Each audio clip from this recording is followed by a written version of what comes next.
Donc, bonjour à tous, merci d'être là.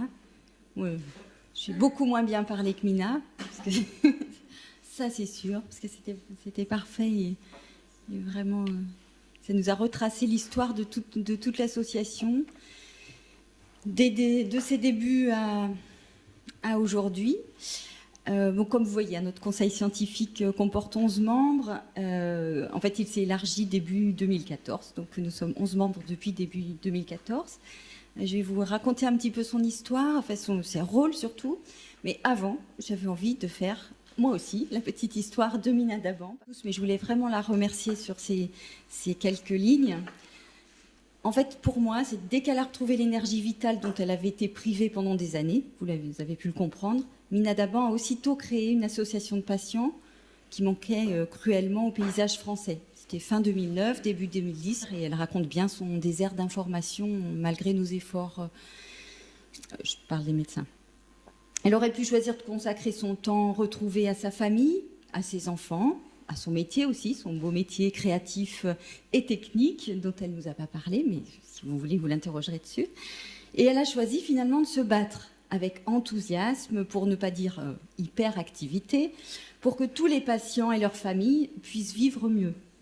Donc, je parle d'hyperactivité, bon, vous l'avez remarqué, en 4 ans, il y a une foule de choses faites et elle nous entraîne nous-mêmes sur des chemins auxquels on a pensé, mais pour l'instant, enfin, c'est vrai qu'on passe chacun beaucoup de temps à pratiquer la médecine et donc en fait, elle nous ouvre les voies, elle facilite le travail et ce travail partagé qui avance très vite. Elle est partie de rien, si ce n'est des certitudes sur les améliorations indispensables pour que personne ne revive son cauchemar, et si ce n'est le soutien indéfectible de son mari, partie prenante de l'aventure.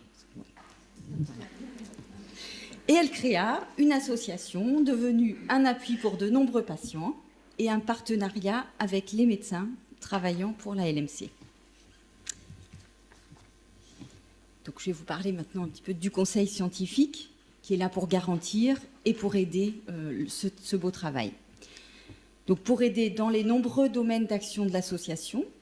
Donc, d'une part, pour aider dans ces domaines, ces missions classiques, mais qui prennent bien sûr un temps et une importance énorme dans le travail de l'association. C'est la mission d'information de fond, information d'actualité, et le soutien et l'accompagnement des patients par le forum, par les réponses permanentes, par le fait que Mina et Stéphane sont en permanence là pour répondre aux questions. Et ça, nous, on a ensuite des retours permanents, puisque pour répondre aux questions, il y a des discussions avec les médecins et on sait qu'il y a un échange permanent et une présence. Voilà. Et aider dans les domaines plus larges des objectifs de santé publique dont Mina vous a parlé très bien. Et donc, c'était en résumé sur l'évaluation des manques existants, par essentiellement les conclusions du livre blanc, des propositions d'amélioration aux acteurs de santé publique. Et ça, c'est un grand chantier qui a été mis en route et qui va être un travail commun entre l'association et les médecins. Alors, quel conseil scientifique ? Donc, là, vous avez vu, je ne vous remontre pas les photos. Vous avez quelques membres ici, mais la plupart des membres sont des hématologues spécialisés dans la prise en charge thérapeutique de la LMC. Nous sommes presque tous membres du FILMC. C'est le groupe de médecins spécialistes référents de la LMC en France. Les autres membres apportent une vision complémentaire des différentes problématiques de la prise en charge. Donc, une anthropologue, un médecin généraliste très impliqué, un pédopsychiatre. Voilà. Donc, le rôle de l'expertise scientifique du conseil scientifique, de l'expertise du conseil scientifique. Donc là, c'est de résumer des actions dont vous a déjà parlé largement Mina. Et je voulais vous expliquer notre rôle à l'intérieur de ces différentes actions, de ces projets. Donc la participation au projet, l'avis consultatif, le rôle de proposition. Par exemple, là, nous avons par exemple aidé au projet d'appel d'offres, à l'écriture du projet d'appel d'offres en 2013.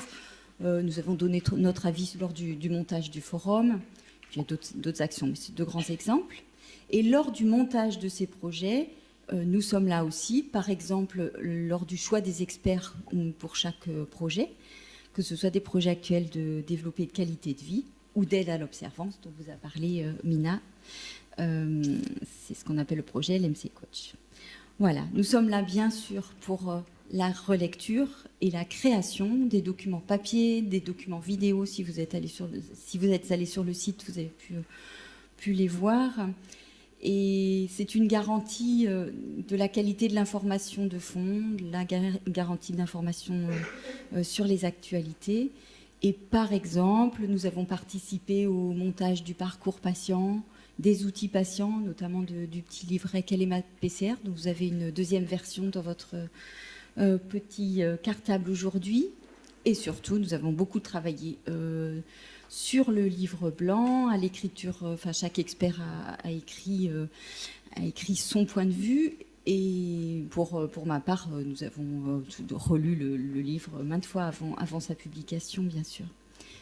Et bientôt, un travail en cours qui sont des mises à disposition des recommandations de l'ELN. Nous participons à l'attribution des prix. Donc, ça ne s'est fait qu'une fois, mais ça se refera. Enfin, donc c'est un gros travail qui a commencé l'année dernière. C'est l'analyse du livre blanc. Donc, l'analyse, les conclusions qu'on peut en tirer, quel travail fournir quand on voit les différentes problématiques posées dans ce livre. Et donc l'analyse du livre blanc, la première chose qui est notre base à tous, à l'association, aux médecins qui traitons la LMC, c'est comment offrir le maximum de chances à tous les patients. Ça, c'est la base, c'est notre base. Et en fait, on s'est rendu compte à travers ce livre blanc que pour l'instant, nous n'offrions pas les mêmes chances à tous les patients et qu'il fallait améliorer ça.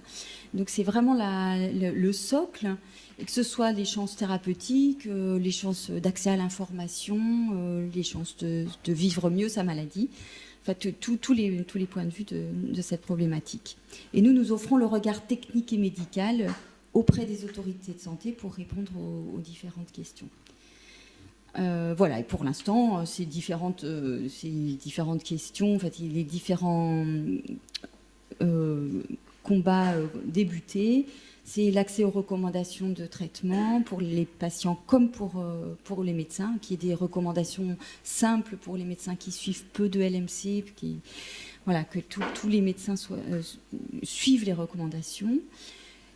Mina vous en a parlé, ce sont se décider sur des centres experts qui peuvent, par des RCP, c'est-à-dire des réunions, des visioconférences avec les petits centres, aider dans la prise en charge de la LMC, créer un observatoire national qui n'existe pas pour l'instant, et surtout, et aussi impliquer tous les acteurs de santé dans ce travail, que ce soit les médecins généralistes, les pharmaciens, etc.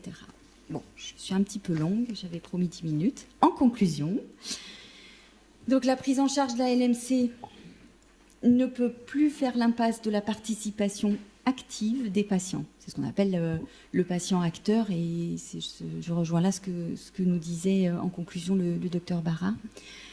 Les patients qui sont représentés par les associations de patients, et notamment LMC France, qui compte plus de 2000 membres. L'action de soutien de LMC France s'appuie sur la garantie de son conseil scientifique, et le conseil scientifique se met au service du foisonnement d'idées de LMC France pour une information de qualité et une amélioration de la prise en charge de la LMC. Je vous remercie.